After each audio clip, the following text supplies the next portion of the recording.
question of how and why the United Nations is the crux of the great conspiracy to destroy the sovereignty of the United States and the enslavement of the American people within a UN one-world dictatorship is a complete and unknown mystery to the vast majority of the American people.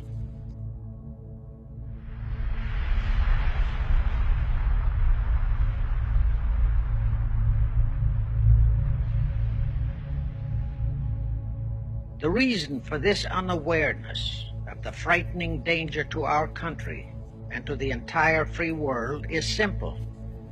The masterminds behind this great conspiracy have absolute control of all of our mass communications media, especially television, the radio, the press, and Hollywood. We all know that our State Department, the Pentagon, and the White House have brazenly proclaimed that they have the right and the power to manage the news, to tell us not the truth, but what they want us to believe.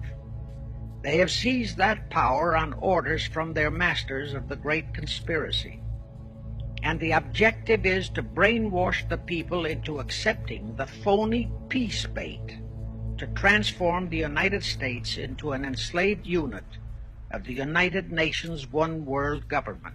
Is that our so-called leaders in Washington, whom we elected to safeguard our nation and our Constitution, are the betrayers, and that behind them are a comparatively small group of men whose sole objective is to enslave the whole world of humanity in their satanic plot of one world government. Now, as a matter of further intelligence, a term used by the FBI, let me clarify the meaning of the expression, "he is a liberal." The enemy, meaning the one-world conspirators, have seized upon that word liberal as a cover-up for their activities.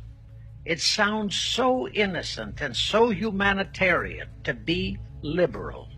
Will make sure that the person who calls himself a liberal or is described as a liberal is not in truth a red. Now then, this satanic plot was launched back in the 1760s when it first came into existence under the name of the Illuminati. This Illuminati was organized by one Adam Weishaupt, born a Jew, who was converted to Catholicism and became a Catholic priest, and then, at the behest of the then newly organized House of Rothschild, defected and organized the Illuminati. Naturally, the Rothschilds financed that operation. And every war since then, beginning with the French Revolution, has been promoted by the Illuminati, operating under various names and guises. In the United States, they set up what they called the Council on Foreign Relations, commonly referred to as the CFR. And this CFR is actually the Illuminati in the United States. And its hierarchy, the masterminds in control of the CFR, to a very great extent, are the descendants of the original Illuminati conspirators. But to conceal that fact, most of them changed their original family names to American-sounding names. For example, the true name of the Dillons, Clarence and Douglas Dillon, once Secretary of the U.S. Treasury Department, is Lepowski. There is a similar establishment of the Illuminati in England, operating under the name of the British Institute of International Affairs. There are similar secret Illuminati organizations in France, Germany, and other nations operating under different names. But at all times, the operations of these organizations were and are masterminded and controlled by the internationalist bankers, who in turn were and are controlled by the Rothschilds. Now, just why did the conspirators choose the word Illuminati for their satanic organization? Weishaupt himself said that the word is derived from Lucifer and means holders of the light, using the lie that his objective was to bring about a one-world government to enable those with mental ability to govern the world and prevent all wars in the future.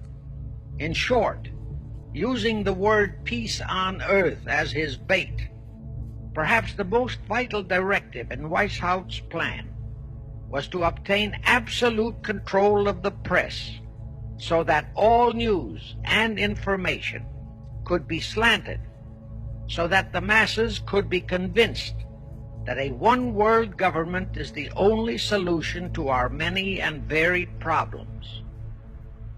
Now do you know who owns and controls our mass communications media? I'll tell you, practically all the movie lots in Hollywood is owned by the Lehmans, Kuhn Loeb and Company, Goldman Sachs, and other internationalist bankers. All the national radio and TV channels in the nation are owned and controlled by those same internationalist bankers. In 1834, the Italian revolutionary leader Giuseppe Mazzini was selected by the Illuminati to direct their revolutionary program throughout the world. Mazzini had enticed an American general named Albert Pike into the Illuminati. Pike was fascinated by the idea of a one-world government, and ultimately he became the head of this Luciferian conspiracy.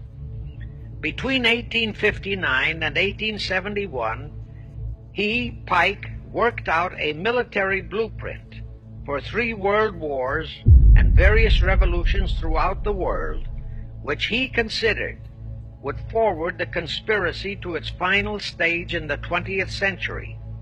Long before Marconi invented radio, the scientists in the Illuminati had found the means for Pike and the heads of his councils to communicate secretly.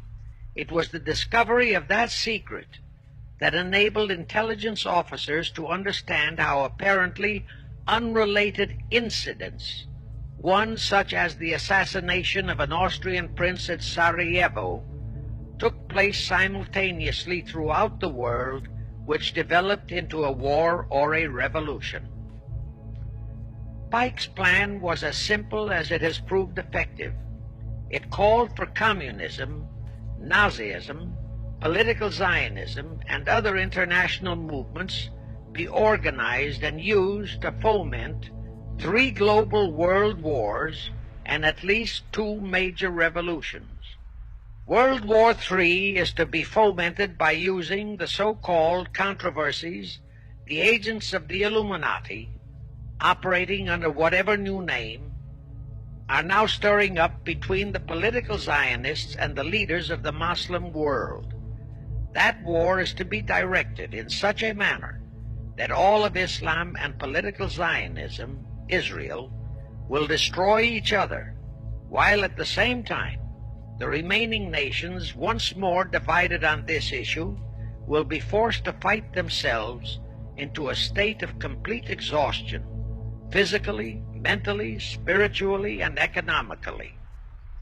Now, can any thinking person doubt that the intrigue now going on in the Near, Middle, and Far East is designed to accomplish that satanic objective?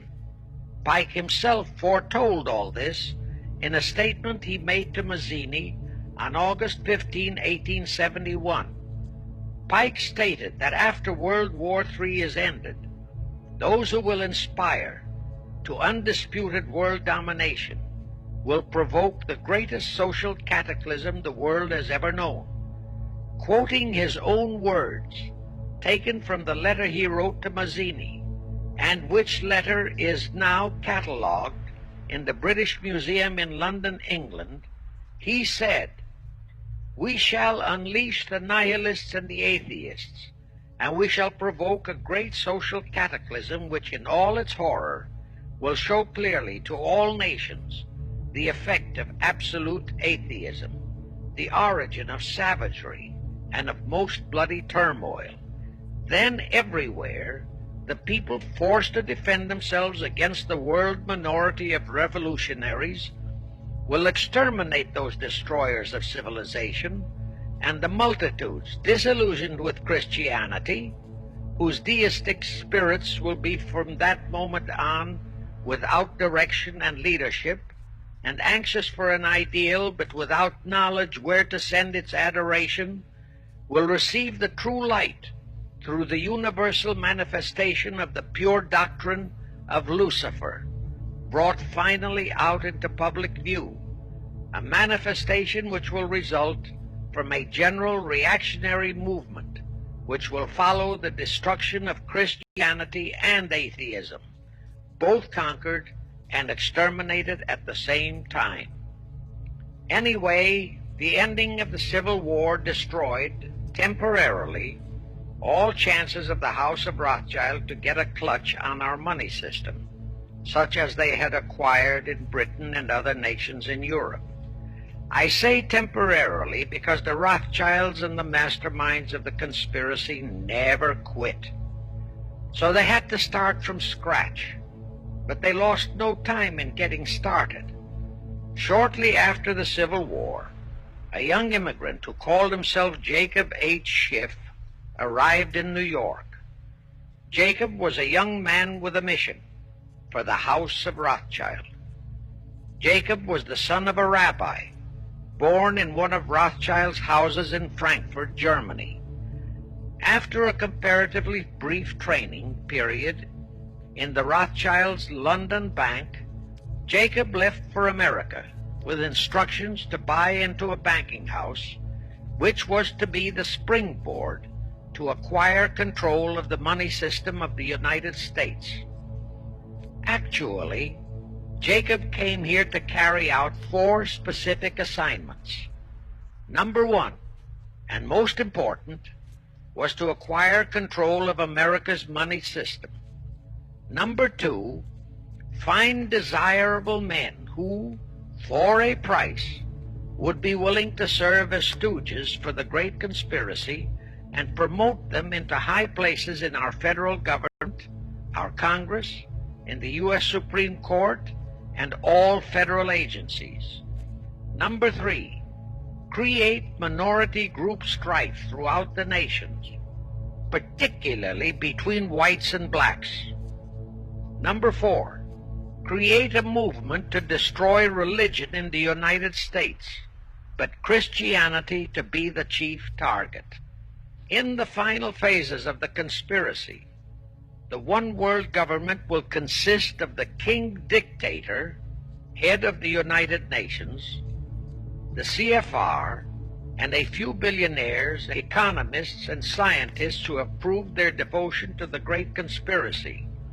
All others are to be integrated into a vast conglomeration of mongrelized humanity, actually slaves.